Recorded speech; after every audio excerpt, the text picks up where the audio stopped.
Kailan po ho kayo hindi nakakita o nabulag? Matagal na ho ba? Noong September, Nung isang taon?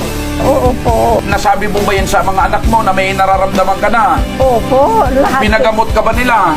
Ayaw naman silang pumagamot sa akin kasi wala daw mga pera sila. Eh sabi naman sa kong anak, yung nagpapakain sa akin, Mama, tagal-tagalan mo na lang Mama kasi wala kaming ipapagamot sa'yo. Hindi nga Mama, hingin mo na lang sa Diyos na kunin ka na. Sabi ko gusto ko pa naman kayong makita.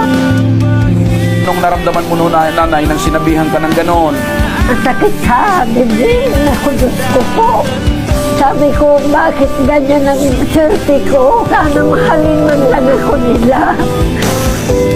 Sana maawaan man lang, maawala sila sa akin.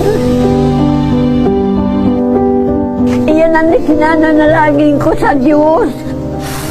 Araw at gabi, kahit kalagitnaan ng gabi.